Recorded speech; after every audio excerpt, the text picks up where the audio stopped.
presentamos Perspectiva Bíblica Mundial. Analizaremos temas de relevante interés sobre la verdad presente, que nos ayudará a crecer espiritualmente, mediante la conducción del Ministerio de Sostén Propio, una voz que clama en Venezuela, bajo la dirección del evangelista y conferencista José Barito. Le invitamos a seguir toda la serie.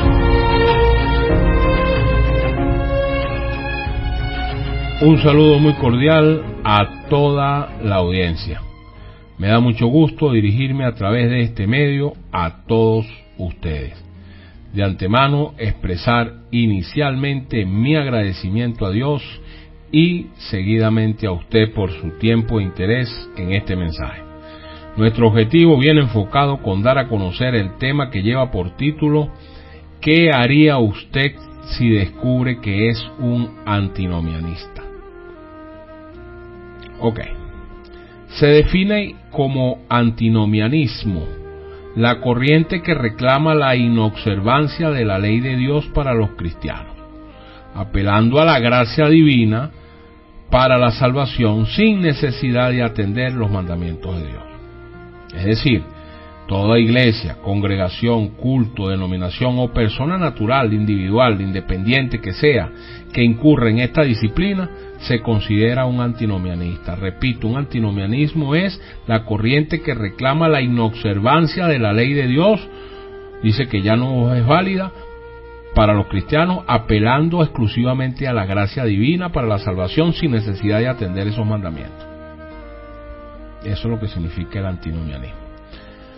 Ahora, rastreando un poco más el problema del pecado, llegamos a lo que ocurrió en el cielo. La sublevación de un querubín, quien, siendo solo una criatura, pretendió convertirse en otro Dios, como así lo expresa Isaías en su capítulo 14 y el libro de Ezequiel en su capítulo 28. Así pues, tenemos que la Biblia presenta la oposición a la ley de Dios como el inicio del conflicto entre el bien y el mal, el origen de la historia de la redención. En suma, el antinomianismo es el fundamento de la historia del pecado y habrá de terminar solo cuando Dios ejecute sentencia en los días que están por venir, de acuerdo con el patrón, por supuesto, de su santa ley, como lo expresa el libro de Santiago, capítulo 2, versículo 12. Tenemos juzgado por esa ley. En la actualidad, el antinomianismo sigue campeando.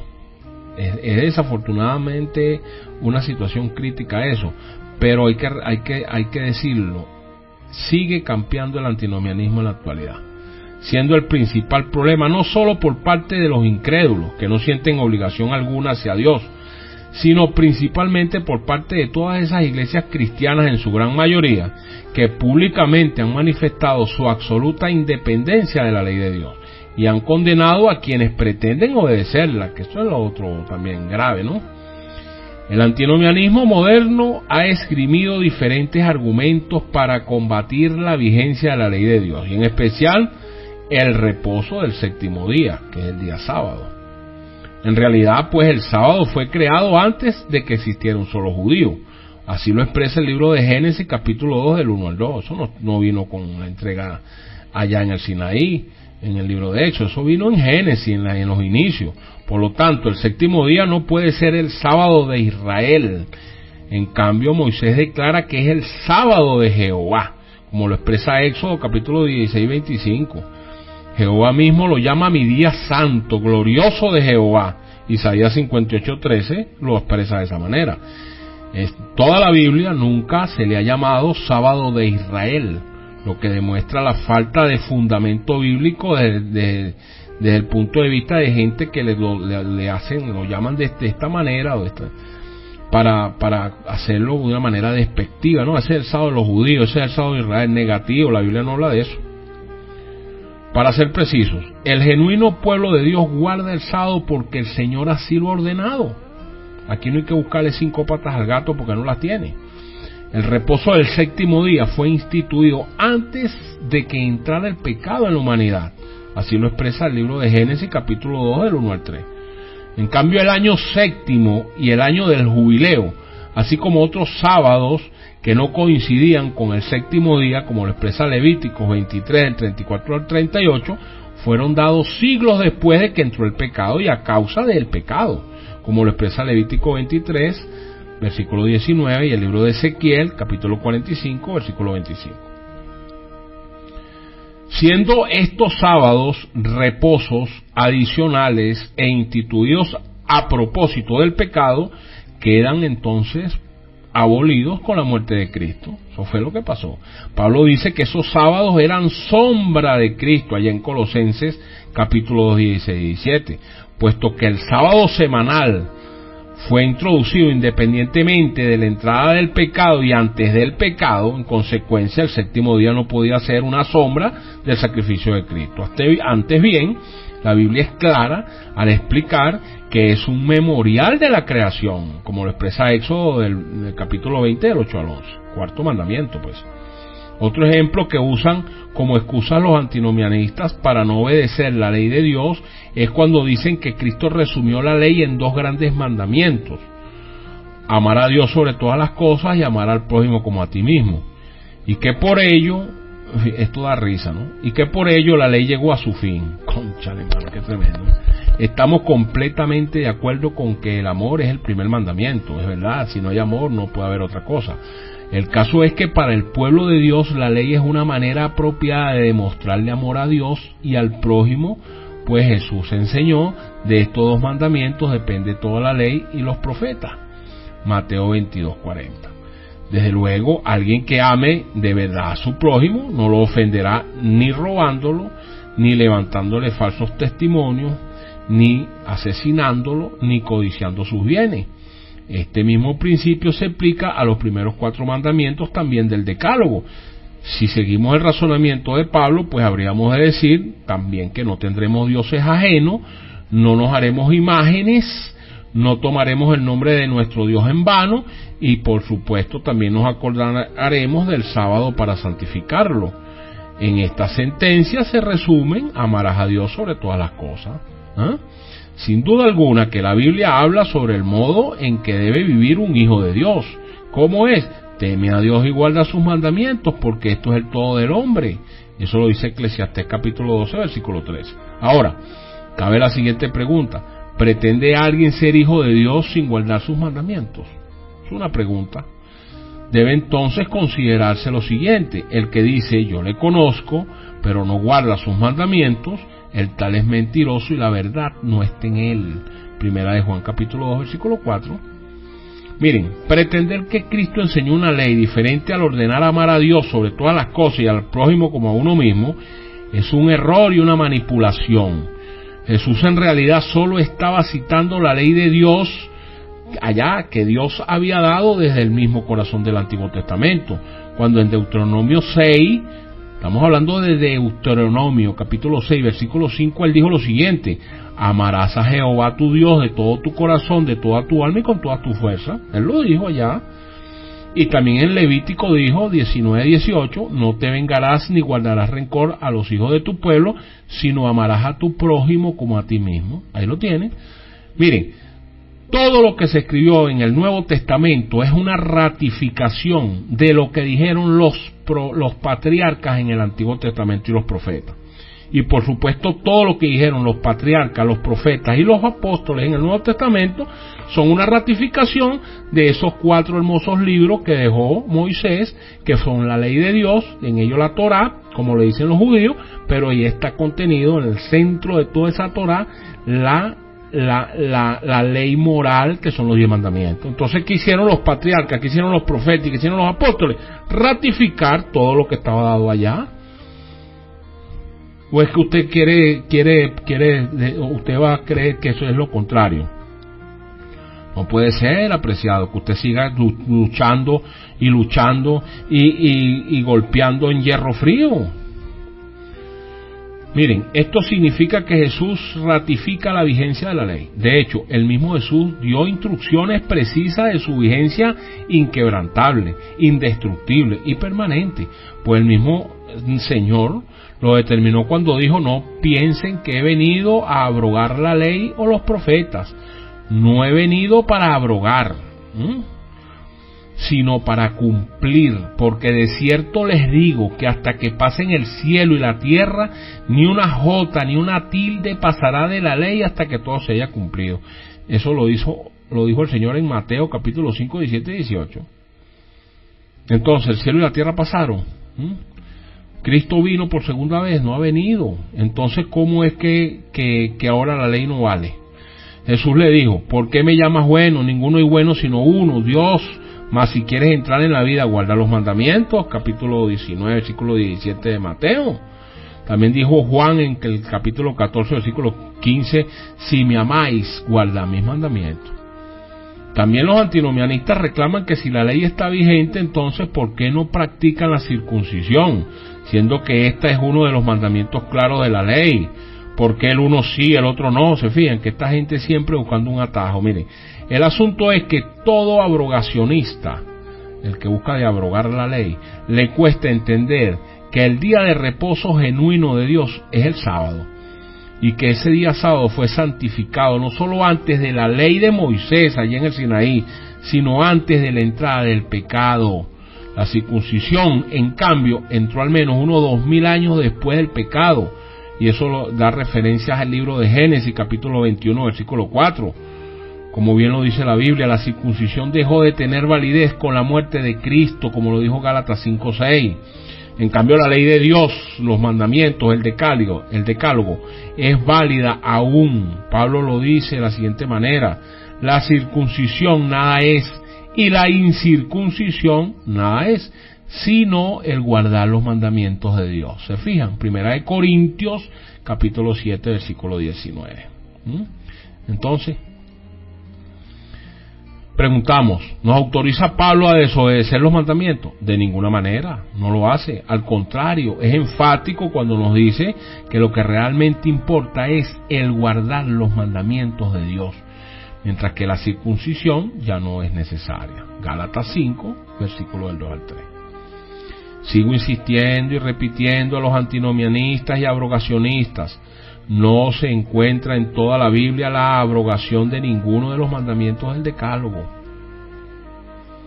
También los antinomianistas apelan muchísimo a Gálatas capítulo 3 versículo 19.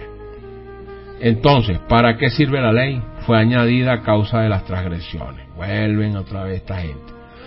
Y esa ley añadida que menciona Pablo, repito, es una ley que no existió sino después que se introdujo el pecado como representación del sacrificio expiatorio de Jesús, y por tanto era una ley transitoria. El versículo 24 más adelante en ese mismo capítulo dice que la ley fue nuestro guía para llevarnos a Cristo. Esto ratifica la idea de que esta ley de la que habla Pablo fue la que se introdujo a raíz de la entrada del pecado en el mundo, mas no se trata de la ley eterna de Dios, aquella que fue transgredida, sino del sistema ritual judío que fue introducido a causa de esa transgresión y que simbolizaba la muerte de Cristo. Usted puede comprobar cómo Pablo en el libro de Romanos capítulo 5 versículo 13 dice que antes del Sinaí ya había pecado en el mundo, y por supuesto eso nos lleva a la siguiente pregunta: ¿cómo podía haber pecado en el mundo si no había ley que transgredir? Pues la respuesta la tiene Romanos capítulo 4 versículos 15. Esto nos indica que donde no hay ley tampoco hay transgresión. ¿Se fijan? Necesariamente entonces tenía que haber ley en la humanidad o no habría habido pecadores. Por otro lado, no es que la ley se haya dado en dos entregas, no, sino que de hecho se dieron dos leyes diferentes: una ley eterna que es inmutable y perfecta, como lo expresa el libro de Salmos capítulo 111 del 7 al 8, dada antes de la caída, que representaba el decálogo, los 10 mandamientos, y otra pasajera que es mutable, imperfecta, como lo expresa Hebreos 10 del 1 al 4, y que fue añadida a causa del pecado, que representa la ley de los ritos y sacrificios. Otro punto que es necesario abordar: los defensores de la tesis abrogacionista, es decir, los antinomianistas, no deben olvidar que el mismo Jesús fue el que dijo que el sábado fue hecho por causa del hombre. Marcos 2:27. No dice por causa del israelita ni del judío. lo cual sería de esperar si este mandamiento fuese una exclusividad de los judíos, pero no es así. Pero al decir por causa del hombre, Jesús está ratificando la universalidad de este mandamiento, al igual que los otros. Fíjense que el apóstol Juan, al referirse a los ritos de expiación, los llama indistintamente fiestas de los judíos. A la Pascua le llama Pascua de los judíos, y eso lo ratificamos en otros versos más. Por ejemplo, Pascua de los judíos lo puede ver en Juan capítulo 2 versículo 13, Juan capítulo 6 versículo 4, Juan 11:55 y Juan 19:42. A la fiesta de los tabernáculos, bueno, se le dice la fiesta de los judíos, la de los tabernáculos, Juan capítulo 7 versículo 2. Y a otras fiestas de los judíos, Juan capítulo 2 versículo 6 y capítulo 5 versículo 1. Pero no ocurre así con el sábado semanal, el sábado glorioso de Dios, el sábado de descanso perpetuo. El apóstol Juan se refiere al menos unas 11 veces al Shabatón, pero ni él ni ningún otro escritor del Nuevo Testamento se refiere al séptimo día como el sábado de los judíos. Esto permite aclarar que no se trataba de un mandamiento limitado a los israelitas o los judíos, sino que es extensivo a todos los hombres del planeta, como lo es el resto de los mandamientos. Es evidente el interés, pues, de los antinomianistas por saberse librados de la observancia del sábado. Parece que como que es un yunque que tienen encima y les pesa mucho, ¿no? Todos tenemos la plena libertad de escoger si obedecer a Dios o no. Así lo expresa Primera de Reyes 18:21. Lo que nadie puede hacer es pisotear las escrituras ni forjarla a martillazos para que digan lo que no dice. Hoy, quieran o no quieran, hay un Israel espiritual, no de carne, sino de corazón. Esto es al menos lo que enseña Pablo a los Efesios, quienes no eran israelitas según la carne, pero por la sangre de Cristo ya no pueden ser considerados extranjeros, como lo expresa Efesios capítulo 2 del 1 al 22. A los Gálatas les dijo, abro comillas, si vosotros sois de Cristo, ciertamente descendientes de Abraham sois, y herederos según la promesa. Gálatas 3:29. Y a los romanos les dijo, abro comillas, no es judío el que lo es exteriormente, ni es la circuncisión la que se hace exteriormente en la carne, sino que es judío el que lo es en lo interior, y la circuncisión es la del corazón, en espíritu y no según la letra. La alabanza del tal no viene de los hombres sino de Dios. Romanos capítulo 2, 28 al 29. ¿Se fijan? Esto quiere decir que hay un Israel espiritual, heredero del nuevo pacto que el Señor estableció con el sacrificio de Cristo. Nótese en qué consiste el nuevo pacto. Allá en Jeremías, capítulo 31, capítulo 31, versículo 33 dice, pero este es el pacto que haré con la casa de Israel después de aquellos días, dice el Señor. Pondré mi ley en su mente y la escribiré en su corazón. Yo seré su Dios y ellos serán mi pueblo. Cierro comillas. Obsérvense que en el nuevo pacto la ley no sería borrada, sino escrita en los corazones. Pablo, ahora en Hebreos capítulo 10 del 15 al 17, luego cita ese mismo pasaje de Jeremías para explicar que Cristo ha cumplido ese pacto en la iglesia cristiana. En ningún lugar de la Biblia se dice que este nuevo pacto sería sin ley, o que el nuevo pacto implicaría la anulación de la ley, o de algún versículo, o algún texto, o de alguna ordenanza de esa ley. Jesús dijo, más fácil es que pasen el cielo y la tierra que se frustre una tilde de la ley, es decir, un punto. Lucas 16:17. Por eso, pretender que la ley fue eliminada, la ley de los mandamientos de Dios, para los gentiles, es contrariar lo que la Biblia enseña al respecto.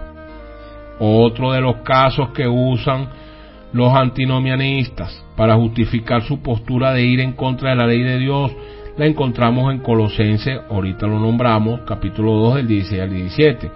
Es evidente, como ya hemos visto, que el sábado semanal fue introducido independientemente de la entrada del pecado, y antes de él, El séptimo día no puede ser una sombra del sacrificio de Cristo. Antes bien, la Biblia es clara al explicar que es un memorial de la creación, y eso queda claro en el texto de Éxodo 20, al 8 al 11. Para ser preciso, el pueblo genuino de Dios que guarda el sábado lo hace porque Dios, como hemos dicho, así lo ha ordenado. Vuelvo a repetir eso. El reposo del séptimo día fue instituido antes de que entrara el pecado en la humanidad. Génesis 2, del 1 al 3. En cambio, el año séptimo, escuchen, no el día, sino el año séptimo o el año de jubileo, así como otros sábados que no coincidían con el séptimo día semanal, como lo expresa Levítico 23, del 34 al 38, fueron dados siglos después de que entró el pecado y a causa del pecado.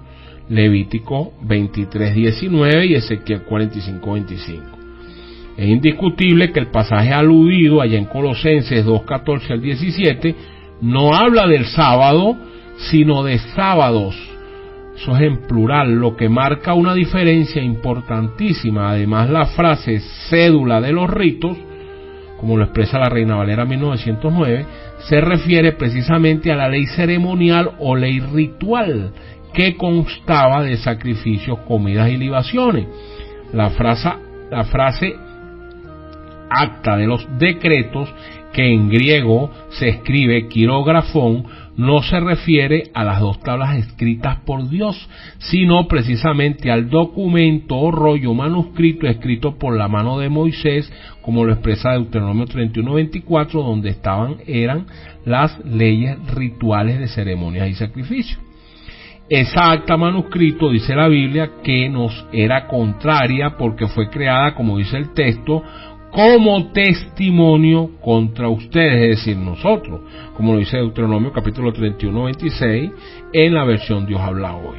Ahora, los 10 mandamientos no fueron escritos contra nosotros, sino en favor nuestro. Dice la Biblia, les diste juicios rectos, leyes verdaderas y estatutos y mandamientos buenos, les ordenaste guardar tu santo sábado.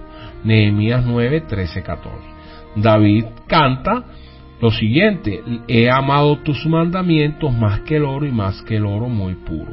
Salmos 119, versículo 27. ¿Se fijan? ¿Cómo puede aquello que es bueno entonces y justo ser a la vez malo y contrario a nosotros? Repito, ¿cómo puede aquello que es bueno y justo ser a la vez malo y contrario a nosotros? Como antes hemos dicho, Jesús también afirmó que la ley no perecerá, lo dijo en Mateo 5, 17 al 19. Por lo tanto, sigo repitiendo lo que Pablo dice en Colosenses 2, no puede referirse a los 10 mandamientos. Por lo tanto, es un error creer que Pablo en Colosenses capítulo 2 del 16 al 17 está eliminando la santidad del sábado que Dios santificó. Los sábados que menciona Pablo aquí no se refieren al sábado semanal, sino a otras fiestas rituales que se introdujeron en tiempos de Moisés, las cuales eran llamados sábados o chabatones, porque la palabra reposo significa chabat, y cayera día que cayera era un chabatón. Es decir, aun cuando no coincidían con el séptimo día de la semana, pues debían dedicarse por completo a la adoración, tal como se describe en Levítico capítulo 23. El asunto es que los días de fiesta anual eran llamados, como les he dicho, chabatones, pues todo reposo, sea semanal o anual, se designaba con la palabra chabat. Los días de fiesta anual podían caer un lunes, un martes o cualquier otro día de la semana, y sin embargo era llamado chabat. Esa es la confusión que tienen los antinomianistas y el pueblo evangélico, y deben de superarla, ¿sabe? Porque el sábado semanal no es sacrificio por los pecados, es día de reposo bendito y santificado por pacto perpetuo. La versión internacional vierte Levítico 23, del 37 al 38 de la siguiente manera: todas estas fiestas son adicionales a los sábados del Señor. Ahí lo tienen. Levítico 23, 37 al 38, búsquenlo, lo que demuestra que habían otros sábados adicionales introducidos después de la entrada del pecado y a causa de él. Son estos los que Pablo menciona en el Colosenses capítulo 2. Pedro lo decía, cuidado con las cartas de Pablo que tienden a confundir. y los indoctos tuercen para su propia perdición. Y eso fue lo que vino a pasar. Así que los sábados anuales estaban signados por el rollo escrito por Moisés, por la transitoriedad mientras el Mesías llegara. En cambio, el sábado semanal fue instituido en el Edén y es permanente, y además ratificado allá en el Éxodo 20, cuando el Señor le entregó los mandamientos en el Sinaí, cuando dijo: acuérdate, en las tablas de piedra, los 10 mandamientos. Éxodo 20, del 8 al 11. Y de paso, escritos por el propio dedo de Dios, como lo dice Éxodo 31, 18. Este es exactamente el sentido real de Colosenses capítulo 2, del 16 al 17. Aunque por la encarnación y muerte de Cristo, toda la ley ceremonial que se refería a Él y su sacrificio está abrogada necesariamente, aún así, los 10 mandamientos, como no son una ley ceremonial, ellos no están abrogados. Eso tiene que quedarle claro al pueblo cristiano evangélico en su gran mayoría, pues desafortunadamente se han convertido en acérrimos antinomianistas. Querer comparar y equipar los sábados semanales, que son benditos, santificados, apartados, santos y perpetuos, con los sábados ceremoniales que caducaron en la cruz del Calvario, es una apostasía y una rebelión continuada que Dios no dejará pasar por debajo de la mesa, y en consecuencia generará efectos en su momento. Ahora, eso no queda allí. Es sorprendente cómo los antinomianistas, después que han insistido en el fulano domingo como día de reposo, ese es de Constantino, y la Iglesia Católica se lo cogió para ella, lo adoptó, lo metió en su legislatura, y adoran al diablo a través del día domingo. Por eso es lo que hacen, adorar al diablo, porque lo que está detrás de ese domingo es el diablo.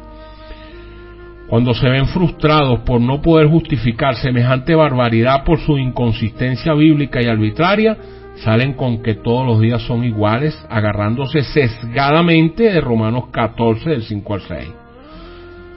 No es todo esto, apreciados, una contradicción. Esto demuestra una vez más que no existen pruebas contundentes, nunca la ha habido ni la habrá, para ir en contra de la santidad del sábado. Eso es lo que viene a significar toda esta confusión de esta gente. Lo que sucede en Romanos 14 es lo mismo que en Colosenses 2. Los cristianos estaban siendo inducidos a celebrar las fiestas judías que prefiguraban el sacrificio de Jesús. Pablo, de nuevo, no menciona el sábado semanal, solo se refiere a las fiestas rituales, las cuales, al haber hallado su antitipo en Cristo, ya ningún valor tienen para la salvación. Indiscutiblemente, pues, volvemos una vez más a ver a los antinomianistas aquí, que están ebrios por el vino que han tomado de Babilonia, y esto no tiene otra explicación. Ahora, les hago la siguiente pregunta a los antinomianistas. Si la ley fue clavada en la cruz, ¿cómo es que en el Nuevo Testamento se nos advierte obedecerla? ¿Quién hizo volver la ley que ustedes, los abrogacionistas y antinomianistas, habían asegurado que había perecido? Porque si pereció, ¿cómo es que ahora hay que cumplirla? Peor aún, ¿cómo es que de estos 10 mandamientos ahora resulta que 9 resucitaron y uno se quedó clavado en la cruz, o muerto? Al contrario, el hecho de que estos mandamientos siguen vigentes quiere decir que no fueron abolidos y que todo fue una argucia de los refractarios e infractores para invalidar el santo día de reposo perpetuo que Dios estableció desde la creación del mundo. Da risa más bien como ahora resulta que Dios clavó estos 10 mandamientos en la cruz solo para entonces después desclavar 9 de ellos y dejar clavado solo el sábado. ¿Qué les parece? ¿Acaso hay una parte en los 10 mandamientos que era pasajera y otra que es permanente? Pero si una parte es permanente, ¿cómo es que entonces fue clavada en la cruz? Se fijan que esto es por ustedes, se mete en la cabeza. Esto es como jugar con plastilina. Hablar con ustedes de este caso es como un niño que juega con plastilina. En definitiva, cuando vemos que los 10 mandamientos son citados en el Nuevo Testamento, solo puede concluirse que están vigentes y en consecuencia Dios no pudo clavarlos en la cruz, apreciados. Además, si Dios clavó los 10 mandamientos en la cruz, ¿cómo es que 9 siguen vigentes? Vuelvo a repetir, y más contundente aún con lo que registra el texto allá en Isaías capítulo 66, versículo 22-23, donde claramente nos indica que el sábado seguirá su vigencia hasta la eternidad. Hermano, vaya allá y lea eso. ¿Cómo es eso que entonces si Jesucristo es el mismo ayer, hoy, por los siglos y dijo que nosotros de sábado en sábado iremos a adorar al Señor? ¿Cómo es eso que entonces ahora eso no vale, eso no existe? Vaya allá, claramente nos indica que el sábado seguirá su vigencia. O no, de repente puede ser que allá en el cielo, en las mansiones celestiales, van a haber 2 días de culto diferentes. Un día de culto para los antinomianistas, que es el domingo, ¿no? Y un día de culto que es el que siempre se ha venido desde el principio hasta el final de los tiempos, que es el sábado. Debe ser eso, debe ser en la mente de los antinomianistas. Hermano, miren, ya está bueno de tanta indolencia y rebelión contra la ley eterna e inmutable de Dios. Y eso va con los evangélicos y católicos que han incurrido en esta corrupta posición. En principio, no solo los transgresores del sábado, sino todo aquel que viola los mandamientos de Dios sin arrepentirse de sus pecados, habrá de pagar con la muerte eterna en conformidad con lo que estipula la Escritura allá en Romanos capítulo 2, versículo 12. Si los antinomianistas evaluaran con seriedad las consecuencias que acarrea la desestimación y violación a la ley de Dios, creo que no lo pensaran 2 veces para rectificar cuanto antes por su rebelión obstinada. La Biblia registra que los transgresores de la ley de Dios dormirán el sueño eterno y no despertarán. Jeremías 51-57.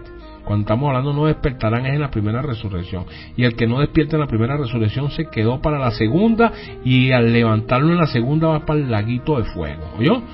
Y después del milenio el fuego los abrazará, dice Jehová de los ejércitos, y no le dejará ni raíz ni rama. Malaquías 4:1. En tanto Dios dice, acuérdate de mis sábados, lastimosamente las iglesias en su gran mayoría dicen, no lo guardes. Entonces, ¿a quién debemos obedecer?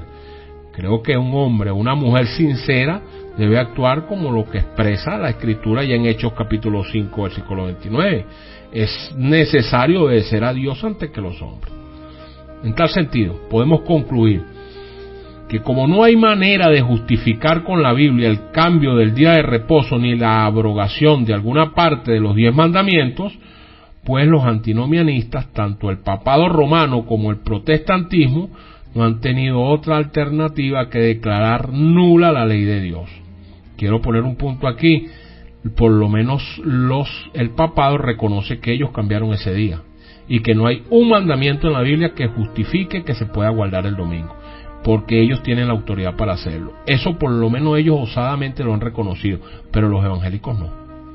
Los evangélicos quieren justificar lo injustificable en referencia a ese caso, y al hacerlo no repararon en las insalvables contradicciones e incongruencias en que han caído, pues lo que más les ha importado no es la fidelidad a la palabra de Dios, sino el disfrute de una pretendida libertad cristiana entendida como la ausencia de todo compromiso del hombre con su Creador, empuñando para tal fin el argumento de la gracia, como si el concepto divino de la gracia implicase la abolición de la ley de Dios.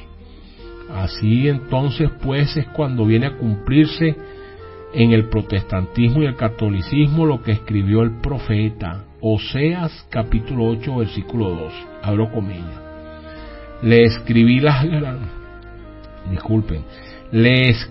grandezas de mi ley y fueron tenidas por cosa extraña, cierro comillas.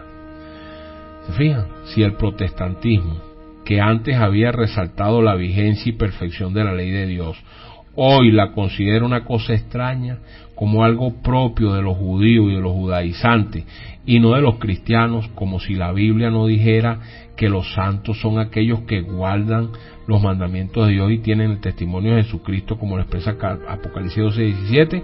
Al final, lo que les queda es apelar, como lo han hecho, a una tiranía o a una tirana rebelión. El papado romano es el principal responsable de esta desgracia y es grandemente culpable por este declive, pues las iglesias protestantes salieron de allí, de Roma, pero se fueron preñadas con la apostasía en sus vientres.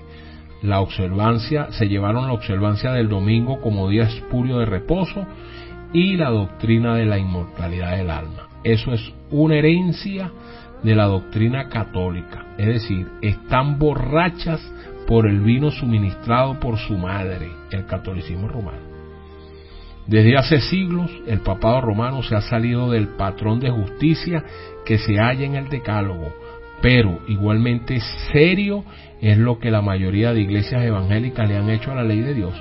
Ellas han enfatizado el amor de Dios a expensas de su santidad y no le han mostrado a los incrédulos su odio al pecado ni a los creyentes su demanda de justicia.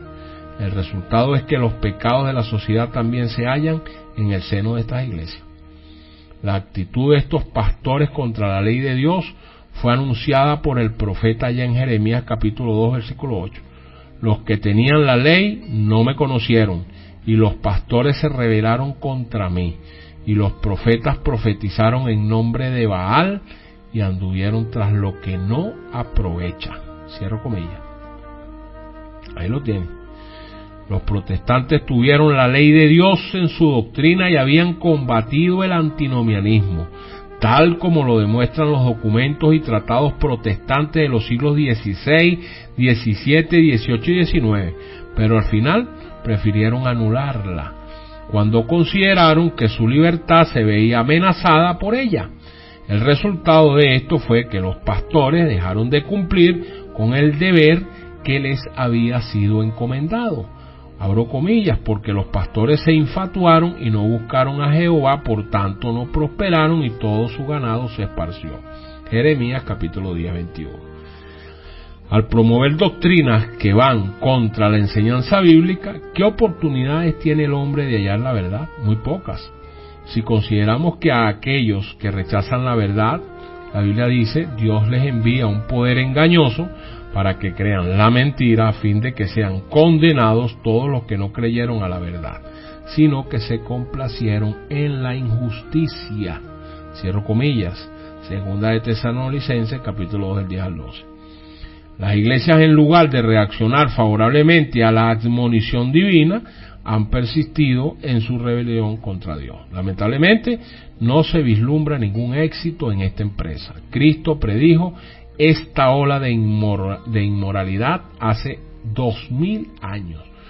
Dijo que muchos falsos profetas se levantarán y engañarán a muchos, y por haberse multiplicado la maldad, el amor de muchos se enfriará, mas el que persevera hasta el fin será salvo. Mateo 24, del 11 al 13. Acertadamente se predijo la ola de inmoralidad que hoy azota a nuestra sociedad. No una ola de inmoralidad fuera de la religión, sino dentro de ella. Tendrán apariencia de piedad, pero negarán la eficacia de ella. Esta ola de inmoralidad irá aumentando hasta el fin de los tiempos y será detenida solo por la espada del Rey de Reyes y Señor de Señores, que en su regreso dará la retribución por la rebeldía de cada hombre y mujer obstinado de esta tierra. Es por eso que nuestra oración debe cantar como lo cantó el salmista: tiempo es de actuar, oh Jehová, porque han invalidado tu ley. Salmo 119, versículo 126. Y yo digo amén. Ven, Señor Jesús. Muy bien, hasta aquí nuestro mensaje. No se pierda nuestro próximo tema y esperamos, Dios mediante, poder seguir aportando nuestro grano de arena en el restablecimiento de la verdad eterna de Dios. Queda de ustedes atentamente su servidor José Barito, ciudadano de la República de Venezuela. Es mi oración que el Señor lo guíe a su verdad y bendiga su vida y la de su familia en gran manera.